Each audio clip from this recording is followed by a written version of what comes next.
Hello, everyone, and welcome to another session. This is a session. This is a real one here. We've changed the set just a little bit. Because we wanted to feel like we were getting something more, not meaningful, but more like you literally were going to go and sit down and talk to someone that can break it down for you. But I'm Eliezer Marte. I'm Eric Martinez. This is another edition of Daddies and Duties. Thank you for listening to us, for watching us, for making sure that you're subscribing to our channel, hitting us up on Instagram, Facebook as well, and all social media platforms. We've been doing really good with the last couple of episodes. And today we are joined by the way, he's my frat brother. If you guys didn't know, I am in a fraternity, Lambda Theta Phi. You like a frat boy, don't you? Enmanuel Mercedes, Manny, Dr. Enmanuel Mercedes. AKA. Tell me. AKA tired dad. Tired dad. Yeah. A dad of three. No, recovering dad. Dad of three, yeah. Dad of three, yeah. I asked him, how do you want me to introduce yourself? I mean, you're doing so much. You have some, but what's the one title so we can summarize? I mean, a doctor, obviously. So you can call me Manny during the show since we're going to be talking as dads, right? Yeah. But in a nutshell, I'm a practicing licensed psychologist in New Jersey, also licensed in New York, and I wear a lot of different hats. I'll be happy to talk a little bit more about that down the line, but I do a lot of work with organizations as well in terms of like workplace mental health. In my practice specifically, I do work with individuals and families, particularly couples, or I happen to have developed sort of a niche with young boys. So I have a lot of 13, 14, 15-year-olds, and then all the way into college. So that's why we have the couch. Been pretty cool.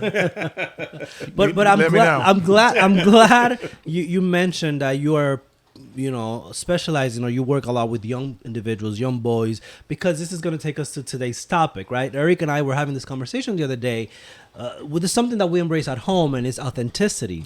Yeah. Eric and I always try to be just as real as we can at home, even when we get mad at each other, and Ethan tells us, "Are you guys arguing?" No, we're having a conversation. He just gets a little heated and stuff.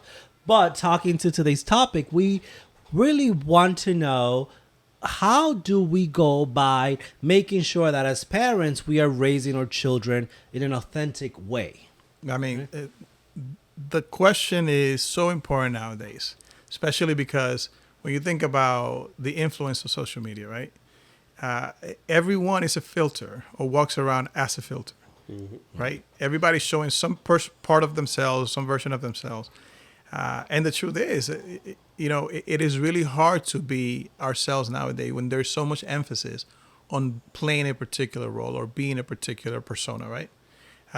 My kid the other day told me, like, I want to be the oldest one, the 9-year-old. He Dad, I want to be a YouTuber.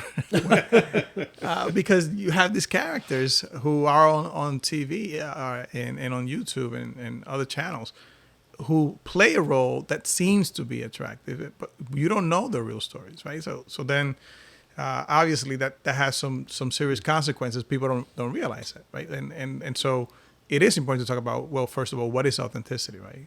Before we even decide that we want to encourage it, right? And really what it boils down into is to be able to be yourself, right? That there's an alignment between who you truly are and the person that you're showing to the world, right? And how that plays out may be different for different people. There is, in a way, something to consider, which is, how do I even know who I am? And then you go into the weeds with this, right? Because you're going to be talking about like trauma. You can be talking about culture, religion, societal pressures that dictate to you who you are or how you ought to be. And in the process, you may discover something doesn't feel right. And tapping into that is authenticity. But despite of everything that I'm receiving, everything I'm hearing, who am I really? So that's what I would consider to be authenticity, right? And then the second question is like, well, why would we even emphasize this? And there's a wellness component to that. Like, you can not actually feel like you have a healthy sense of well-being without being truly yourself. Okay. So, right. So there's this fine line right there, and most people don't understand it, that there's a false perception of what you see, and what that is. Like you mentioned the YouTuber. Right away you're thinking, well, I don't have to go, because I went through that with my oldest daughter. Well, I don't have to go to college. It's like nowadays you don't have to go to college, and I almost had like a heart attack. Like, what are you talking about? Like, you have to go to college. Like, it's like you're not going to get your foot in the door without it. They're like, well, no, like look, they're doing it, and they're selling this false reality, and it's not false. It might happen for one or two people, but it's not really true for the most part. But when right now we have Ethan, who just turned 6 yesterday, and we've seen a lot with him that when you're dictating, when the world is dictating to him who you are, and well, my question to you is, we're seeing him at age 6, and you're working with a lot of boys at the age of 14, and that's a good in between age. What are the issues that you're seeing, and what are some strategies and things that we should be looking out for, like the public should be looking out for with their kids, because that they're so vulnerable between that age group, where the world is trying to tell them this is who you are, not only their parents, but their school, social their media, teachers, social media, cartoons, everything around them is such an influence. And it's what really creates chaos and confusion that they lose their sense of identity, or they don't even really know what identity is. And, they lose touch. Yeah. They lose touch with themselves. Yeah. I mean, let's think about boys in particular, right? Mm-hmm. Because this is true for everyone, but boys in particular are taught to disconnect from their sense of emotional awareness, and there's a certain kind of like definition of what manhood or boyhood should be, and we fall into that almost by default. We're not even realizing. Like, you will tell your kid, why are you even crying? Right? I do that. No, absolutely. I do it, and then I put myself back, like, right? Yeah. Because after I say it, I'm gonna make a confession. 2 days ago, I told Ethan, "You're gonna be 6 years old now. You should be able to do this, to do that, and do that. You're gonna go to first grade in just a month." Yeah. Yeah. I mean, that's a big mistake there. Well, the thing about it is, like, there's going to be a lot of mistakes we're going to be making around authenticity, because the thing is that there is this push to just accept a version of ourselves. And so if we start with boys, and let's talk about just being aware of your emotions and being okay to express these emotions. Let's start with that alone, right? Yeah. Well, if the first message they receive at 6, 7, 8, 9, earlier than that, my 4-year-old gets that message sometimes, right? Which is like, why are you even crying? Right? Never mind that I yelled and screamed, that they're frazzled, that they're upset, that I took something away from them. They have a reason why they're upset. But the question of why you're even crying makes it seem like there's something wrong with the fact that you're crying. Yeah. Rather than saying, I know you're upset. Can you tell me why you're upset? Asking the why instead of, I mean, asking for the explanation. For the curious curious question, can you explain to me what you're feeling, as opposed to, you shouldn't feel that way, which is what the intonation of, why are you even crying? You know what I mean? Yeah. I want to know. So validating their emotions, basically. Well, you have to. You have to validate it, and you have to give them an opportunity to express it. And even if it is you need 2 minutes to cry, you need a couple of minutes to go, whatever you need to do that. That's always my strategy, also, just to get away with the situation for a few minutes. Let me know when you're done crying. It's okay. Just make sure to cry in your room and then come back till you're done.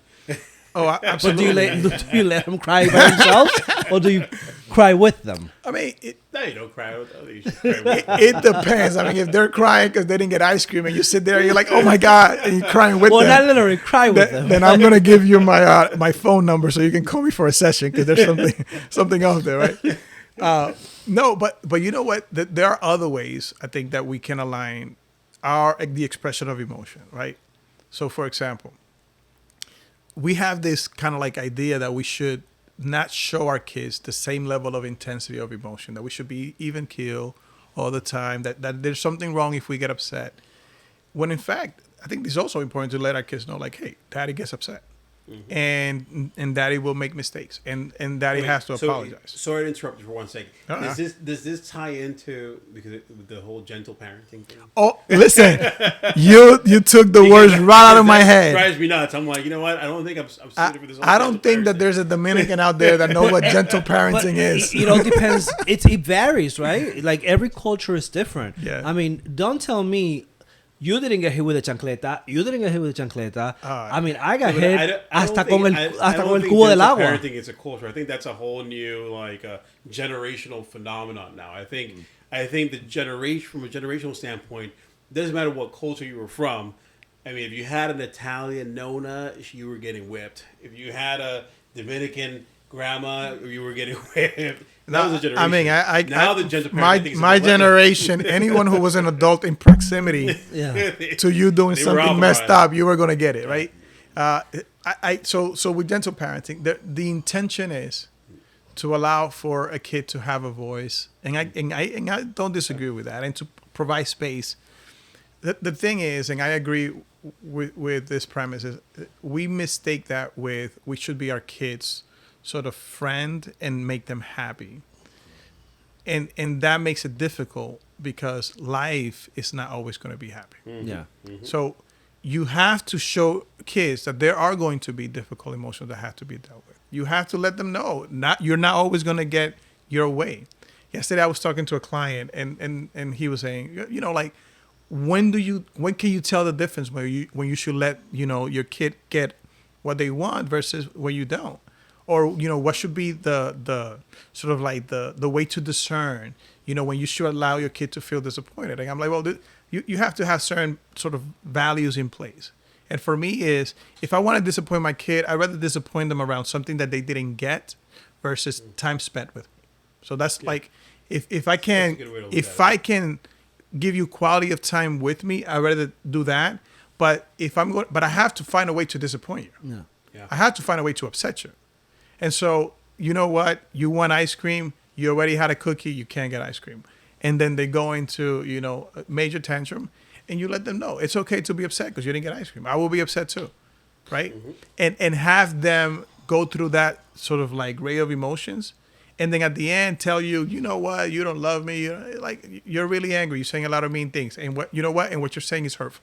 Right? Right now, I can't even talk to you how hurtful I feel. And like you're letting know your voice is okay to say what you're saying, but you're also hurting me, and that has consequences. So you're going in a dance of emotion and expression. What are you gonna say? Go ahead. What are you gonna say? You are like something that I do. I'm like, do great parenting here. Oh, that's my exchange. Well, he does express. You hurt my feelings. Yeah, you're hurting my, and then he feels bad. Yeah, and he'll come and he'll give me a hug, and he's like, "I'm so sorry, Dad," and I'm like, "No, I'm hurt." And then like inside, I'm kind of like not laughing, but I'm kind of like, "Okay." Oh, you know what it is? Like there has to be almost like a sense of like an awareness that we're not trying to prevent or protect our kids from having negative experiences. Yeah. I tell everyone, and I use my mom as an example. My mom, I had some challenges with my mom, growing up. But I will say this. By the time I was ready, by the time I was out in the real world, I was like, oh no, I'm more afraid of my mom than I'm afraid of you. Like I was ready, Yeah. And it was interesting. We were watching this series, that new Tyler Perry series, because we put it on as like background noise. And there was this one scene where her daughter was in gymnastics and she sucked. I mean, she was really bad. And her cousin, the mom's cousin was saying, tell her that she's bad. Because she was doing the whole, no, you're great. She said, I don't want to crush her dreams. But she wasn't preparing her for the future, where everyone kept saying, no, you're really that bad. And then when she finally told her, you're bad, she was like, oh my God, but why wouldn't you tell me? How could you let me go through this whole amount of years? But also the daughter was doing it to please the mom. Of course. Because she felt that if she wasn't continuing doing gymnastics, then she was going to disappoint the mother. Well, the mom was reinforcing the whole thing, giving the impression like, I'm so happy that you're doing this, and so I have to continue doing it. Funny enough with that, though, I am doing coaching with my 9-year-old, right? And he started off the season horribly. I'm talking about like he struck out every time he went up to bat. And I saw what was the issue. And I try to like, and mind you, I'm not like a baseball player Yeah. like that. But since I'm going to be doing this, I might as well like learn some things so I can teach it to him. But he does not like taking directions. He wants to feel like he's doing it right by himself. Because he knows best. Oh, of course. I'm seeing him struggle, and I'm saying, listen, this one thing you're doing. Every time you swing, you pull back. You miss the ball completely because you're pulling back. You have to stay in. He refused. He will go out, struck out. I'm like, all right. I'm like, how did that go? I don't want to talk about it, Daddy. I'm like, let me know when you're ready. I'll tell you what you need to do. And we went through like 3 or 4 games like that, sucking, right? On one of the games, I said, you have to practice. You're not practicing enough. And he was like reluctant. Stop, you're bothering me. I'm like, oh, I'm trying not to go off on him, essentially. That's what, at that point. We're in public. Listen, we're in public. We have to maintain some level of control. But I want to strangle him at this point because there is part of me that wants him to succeed. And he's sucking. And so he finally listens to one particular exercise that we were working on. He goes and hits the ball and gets on base. He gets out. The person behind him struck out, and he was never able to make a run. But he got on base. So he came up to me, and he didn't say anything, but I could see it in his face. Both of us knew because he was listening, he actually did a little bit better. So I said, so now you are going to practice, or you're just going to suck for the rest of the season?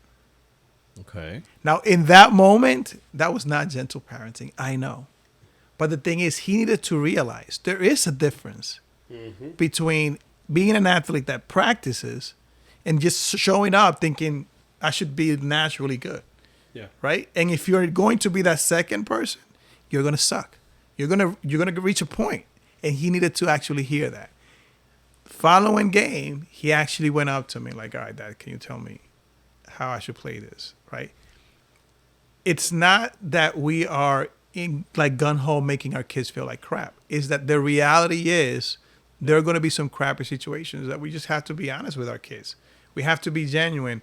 We have to be authentic parents to them. And then that brings me to that point, because as part of making sure that our children are growing up being authentic, we have to be authentic ourselves. The way we are parenting, the way we are showing up every day, the way we are at home, right? Because you don't want to preach something but not do something.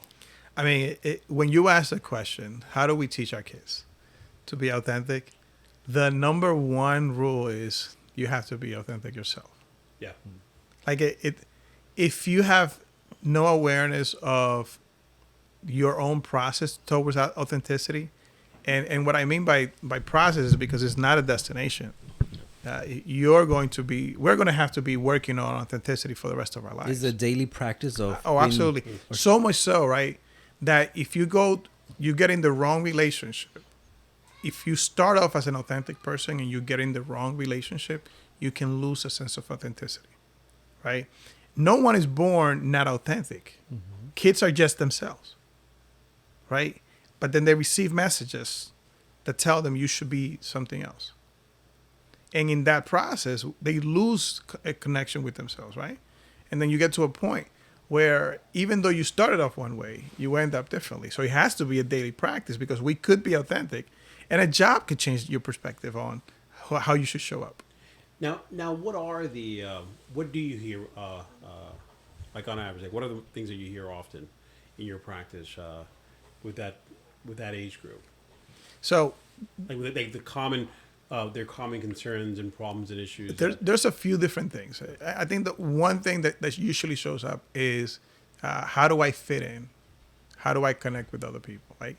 And they don't say those particular words. They talk about friends and their lack of friends, or they're wanting to have more friends, or issues that they have with connection issues they have with friends.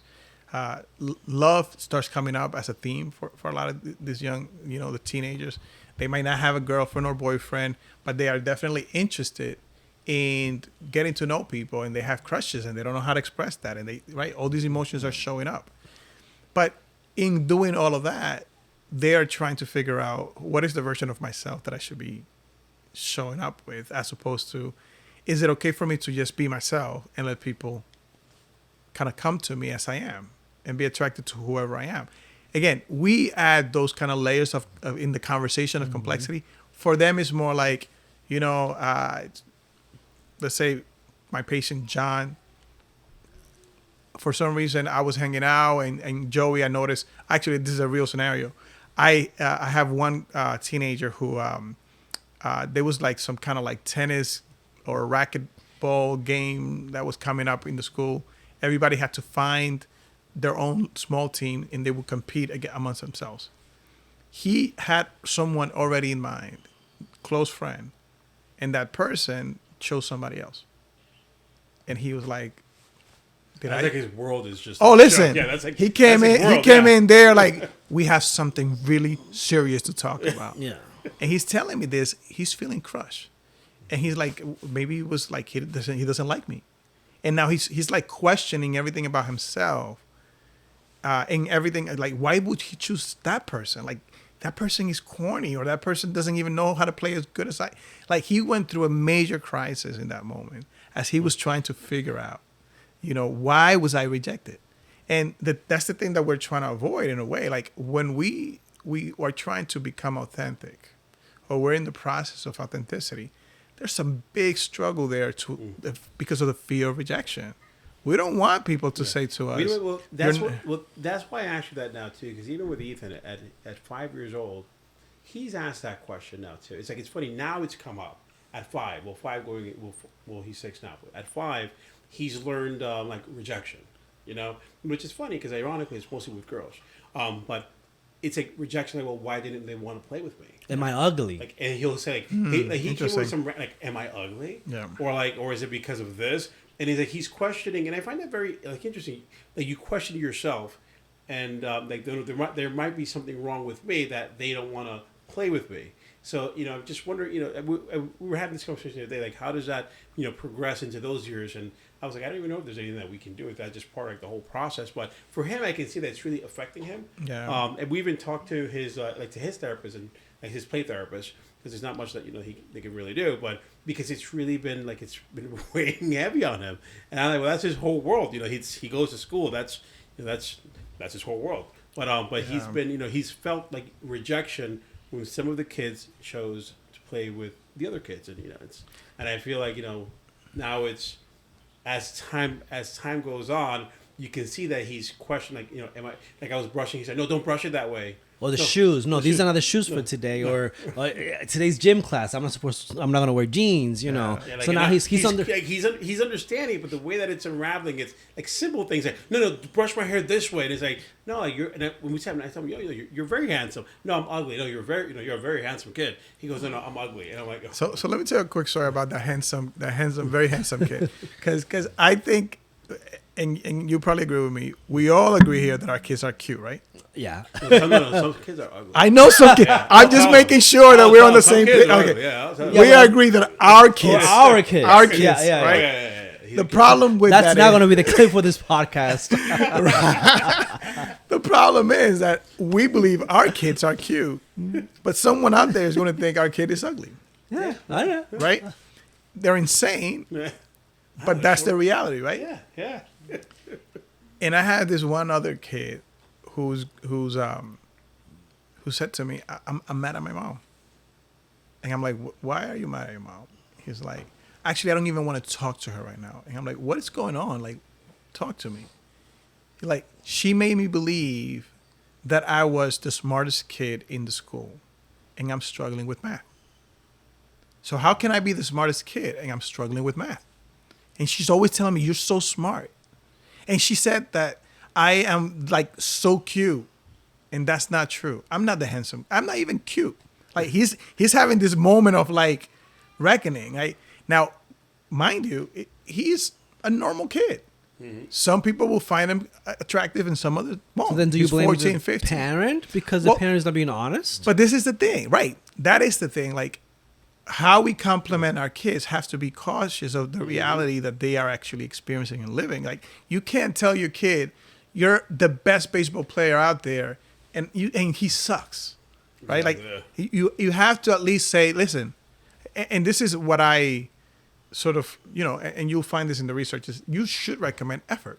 You should recommend risk-taking, courage, not outcome. Because if you focus on outcome and the kid figures out he's not as good as you made him out to believe he is, you're going to be upset. He's going to be disappointed. And the worst part about that is life is real, right? You can pretend whatever you want, but at some point in time, life is going to punch you in the face. And when it does, if you never prepare for that punch, you're not going to know what to do. So it is better to tell a kid, listen, when it comes to reading, writing, you're killing it. But you always struggle with math. Oh, yeah, we're pretty honest. Right? Yeah. But the same thing But is... everyone else should be, because I've seen some of these moms when we go to these things, and your kid is not that smart. But this is the other thing. We don't want to go out there and be calling our kids dumb. Yeah. But also be aware, we don't want to be out there just focusing so much on our kids' physical appearance. Yeah, no. Right? I always say encourage that there's always something that you can work on. Yeah. And like you said, keep putting in the effort. And I see that all too often where parents do that. It's like, no, you did great. And this whole thing, like, no, you're the winner. And I mean, and I do that sometimes. So, no, you're the winner. But it's more of like, no, we could do better. And I do that with the kids now too. Like, and there's a age sort of like where like when you're 4, 5, you just want them to feel encouraged to try, right? But if we create the habit of doing that, for us it's going to be hard as parents to turn that off, because we're going to get to a point where our kid is going to be 9 or 10 and we're still going to be complimenting them on things that they haven't accomplished yet. So that's where you have to find. I always say you have to find that. We just had this conversation before we started on it being generational, but things being balanced. The generation before us was the extreme. You could never do anything good, right? Yeah. And our generation is like, no, you're doing everything great. So you have to find that right Like balance. that balance. Yeah, it's almost like you got to get another one and then talk to me. Like, what is that? Manny, but I have a question. If there's one thing that we made it clear, right, is how authenticity is a journey, right? Yeah. It's un camino, as we say in Spanish. But then where do we draw the line as parents? Because if there's one thing that we are experiencing, and I'm sure we're not the only one, is or kid, in this case, Ethan, he's the older one, his oldest, he's like changing things. One day he wants to be Spider-Man. Another day he wants to be what is it? Skibidi Toilet? What's it? I don't know. I know what you're talking about. But you know what Skibidi Toilet is like, or Siren Head. Yeah, but what I'm trying to say is that when do we tell our children, no, this is not the right direction? Or do we just let them explore so they can embrace authenticity? I'm like, am I going to hold your hand and walk you through, or I'm going to stop you there?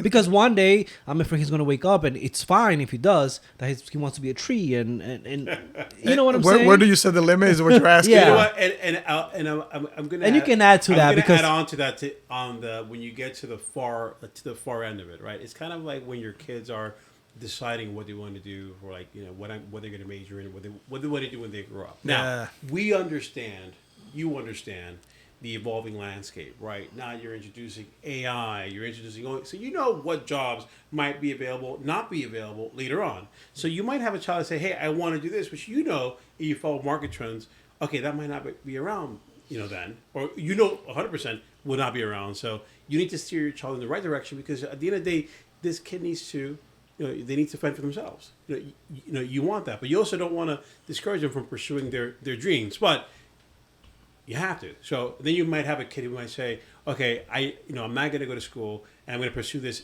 instead. No. Stay in for your first 2 years. Once you get past your undergrad, then you'll make your decision. But at least you already know, at least you got some form of education. So it's like where well, this really went from no, today I'm going to wake up and be this. So what am I going to do? No, because it kind of ties in when you look at it from one end and the other. When your kids start acting like a tree, yes, that Ethan used. Do we let them? No, Ethan, we did. We let him. He was a cat for a while. He was a dog for a while. He grew out of it. I think my small one is still purring every once in a while. When they are small, there's a level of curiosity that comes with them that we have to be cautious not to extinguish. Because once you turn that off, then they don't carry that over to the next stage of their life. Okay. And then that becomes reinforced, and they become less and less curious, and become more and more sort of follow the script kind of individuals. And so I think that anytime that you can safely, and what I mean by safely is, if your kid says, I want to be a cat today, let them be a cat for that day, right? But the moment that you see that they're trying to climb a tree, then that may not be what you allow them to do, right? Yeah. I understand you're a cat, but you cannot just climb this tree. That's not the way that's going to play out. And are they going to be an upset cat? Yeah, right? Now, when it comes to like, what am I going to study, right? Like, there's going to be certain things that you will look at and you're like, I can't believe this kid is even thinking about this. But as they get older, the idea is you should be giving them more independence over their choices, right? If you're authentic yourself, you will also be sharing with them there's your support for them, while also your disagreement with some of the things that they may be intending to do, while understanding that as they get older, they will have more independence. So I have a client that may be in a sort of a situation where all of their life the kid wanted to go to medical school. And now the kid went to medical school, didn't like it. Decided not to continue. The parent feels their responsibility to push for this child's development and to do the next thing. But this is not a child anymore. She hasn't been a child for many, many years, if you think about it. But the parents continues to have this role of like, I have to be responsible to guide my kid's life. Well, the truth is, it is now this young adult's responsibility to do this. So even as early as 17, 16, your kid is already thinking about what's my identity, even before that, but who am I going to be? We should encourage being curious about that. We should encourage independence. But if we see that our kid decides, you know what, I am thinking I'm just going to go for, a cross-country traveling to see what comes up for me at 16. No, you're not. You still cannot determine that. But at 18, 19, they decide, listen, I'm going to go travel the country, see what comes up for me. You may be really upset, and you may find ways to try to prevent that from happening. And chances are, if they don't have the means to do it, they might not find themselves to be able to do that, right? But at the end of the day, how it will play out is they will be responsible for being authentic to themselves, right? And if you'd encourage that to begin with, then they're just going to follow whatever script has been presented to them, or the counter script, the counter script, right? Like, so the idea is like, well, I don't want to go to college, so I'm going to be a dancer. And I'm like, yo, if you want to be a dancer, but be committed, put the effort, right? Have courage and put yourself in, right? Don't say I'm going to be an artist, but you never show your art to anybody. That makes sense. I'm going to be a dancer, but I'm never going to audition because I don't want to be rejected, right? If that's who you are, pursue it. Be true to who you are. And for us as parents, we do have to get to a point where we have to just let that go. It is your responsibility. This is sort of like your life, even when it is hard for us to accept that. But at 10, if my kid says, you know what, I want to be an artist, so I'm going to stay up late and color. Like, no, get your ass in bed. It's time to go to sleep. Yeah. We'll talk about that tomorrow. Yeah. Because right now, my job is to make sure that you are healthy, you get enough rest, you get breakfast, and to expose you to as much as possible, so that then you can make a determination of what is real for you. Manny, all right, we're going to do a little summary here. If you can just give us 3 quick points, right? So how do we make sure, how do we try to do our best so our kids are raised in an authentic way, and at the same time we are embracing authenticity at home? Yeah. So I'll say this, and I was thinking about always finding an easy way to remember these things. So like, let's think about the ABCs of how to raise authentic children, right? And this applies to both the children and the adults, right? So the A is for awareness. So you want to encourage self-awareness. So that comes with us first.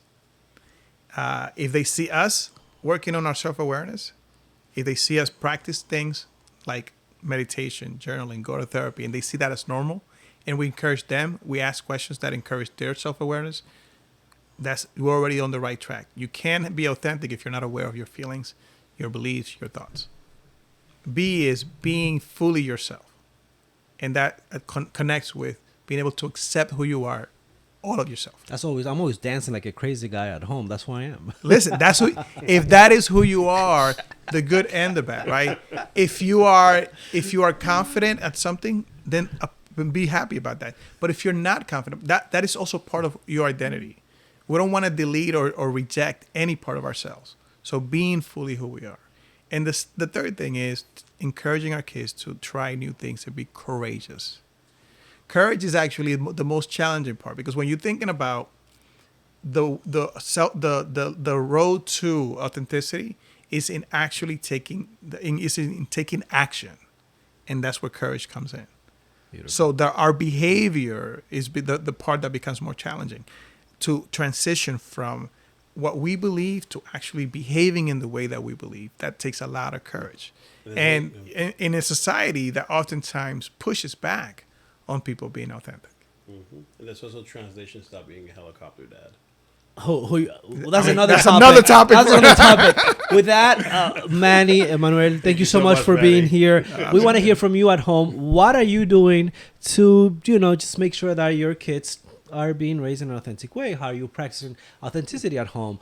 Hit us up on Instagram, Facebook, all other social media platforms. Daddies on Duty, Eric Martinez, Eliezer Marte. If you want to share your social media platforms so as well. Sure, Dr. Enmanuel Mercedes. You can find me on Instagram at Mercedes PhD. And also on LinkedIn, you can find me there.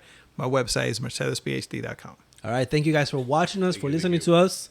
See you next time. See you next time, everyone. This episode of Daddies on Duty was brought to you by Minds Together.